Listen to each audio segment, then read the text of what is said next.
Grab the record. You left me behind.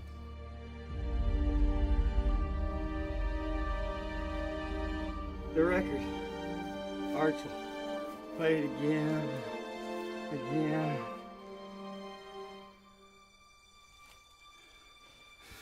All right.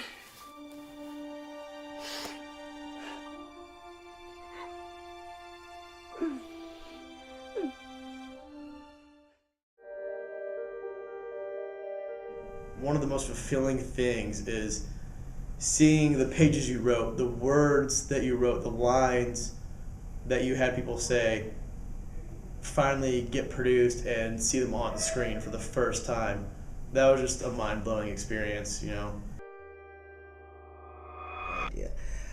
The reason why time travel really can be such a fascinating subject and why I wanted us to play with it, especially with the opportunity to have a series, is that it's a puzzle in a sense. It's if it's used right, where time travel really is one of the main characters of the story. It's an opportunity to look at how, if you have the same day to do over again, we all think about this, we all think about regrets. We all think about if you had the opportunity to do the same day over again, would you do it differently? What would you do differently, and how would that change you, and how would that change people you know and people you don't know? And that was really at the heart of what I was hoping that we would be able to accomplish with Epilogue. We have to go back. The radiation gauge says otherwise. But if we wait any longer... I'm sorry, Russ. She broke us up into 6 different teams. Each team was in charge of a different episode. From there, we would go home and write up character pitches, main story pitches.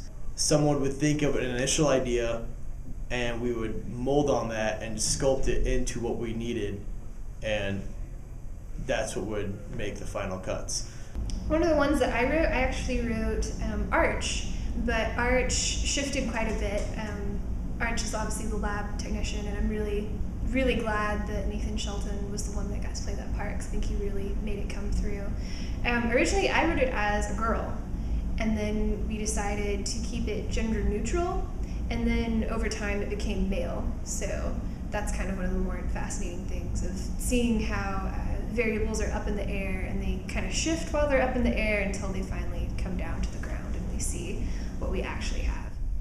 Some of the challenges were probably getting our heads wrapped around the actual time travel, and how were we going to do the time travel? Was it going to be your typical like a machine, or as we ended up doing the biomedical, which was Diana, and then how all the paradoxes were going to work, and if something happened then, when they go in the past, how it's going to change now. They did something slightly different. What really happened is that it branched off into an alternative timeline. So they weren't just looping back. They were going into different timelines. You can question, how is it that Samay in the past didn't know Roz from the future, if Samay had already been to the future? And how could Roz change the future if it was one timeline, and Samay obviously made it back to be able to start his whole shenanigans? Okay, well, the truth is that each time they went back, they did something different, and it affected something. They stopped the little French girl from getting beat up, or they stopped the knights for just a moment or two from doing something else. So out of that comes ripples, and each ripple is a different timeline. Like if you read the series Bible, there's all these details about how the time travel actually works, and it's never really said in the show. But if you look, it's there.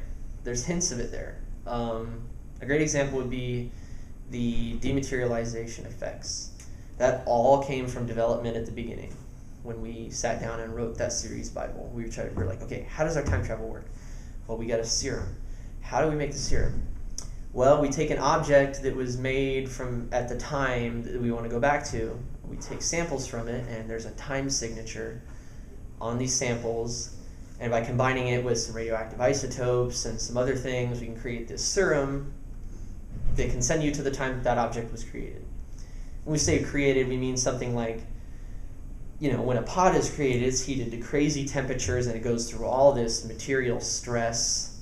So wouldn't the effects of that moment somehow resonate on that object? The Bible was tricky because, you've got to create this whole world in just a few pages. You've got to explain these in-depth characters in a paragraph or two, and you have to have your whole series basically thought out.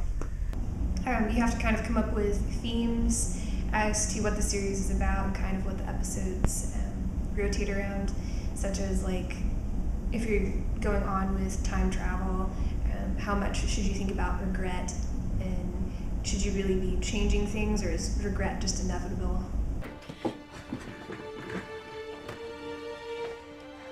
She needs to know.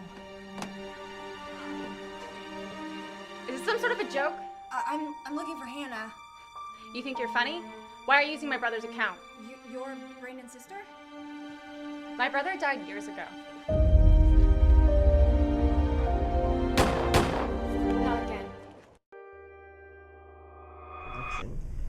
During the production, I was technically the on-set writer, and I also dealt with the language, the French language, and some of the history. But mostly what I did was I helped Blake, our script supervisor, kind of make sure everything was where it's supposed to be, the story was going the way it's supposed to go.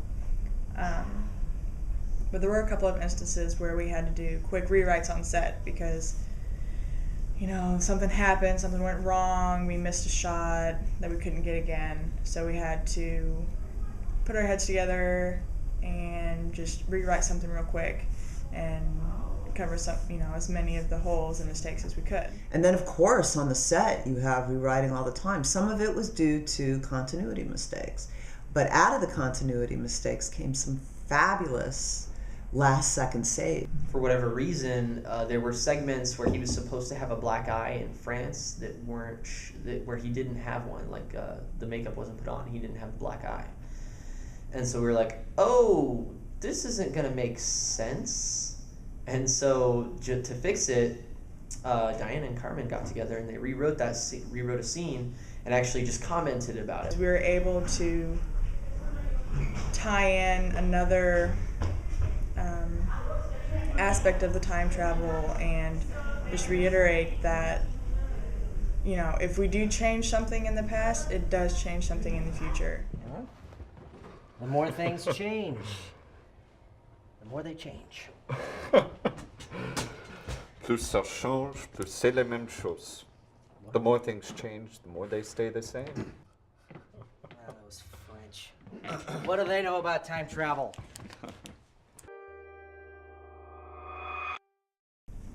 I think what a lot of people forget or don't think about is that the writing doesn't stop when we have finished scripts.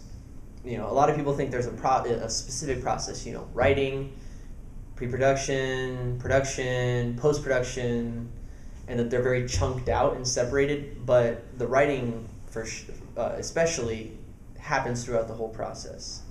The same kind of writing, editing processes are kind of applied to actual film editing, and kind of seeing what grammatically kind of works visually and thinking in those kind of terms, and being objective to say in planning this, that was cool, but that didn't really work, so kind of adjusting it, or perhaps the performance wasn't as strong as it needed to be to carry it through, and then you don't want to make people look bad, so you kind of shift things around to make it to where it still shines and stays consistent from emotional beat to emotional beat. I think the best thing, though, that happened to Epilogue story-wise was the fact that the editors were the writers. That was just fabulous. They came up with ways to just tweak and help emphasize story even more.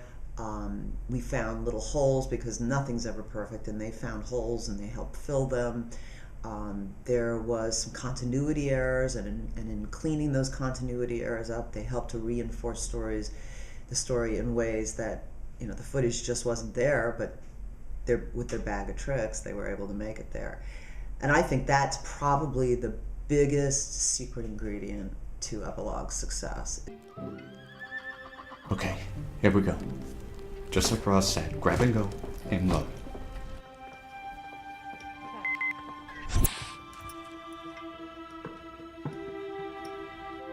I'm sorry. Just sweet. Désolé.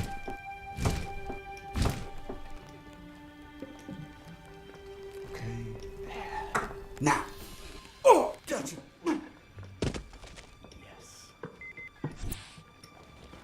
Got it! Are you sure it's a full sample? Some may need a full Admit vial. it. You didn't think I could do it, did you? Not bad.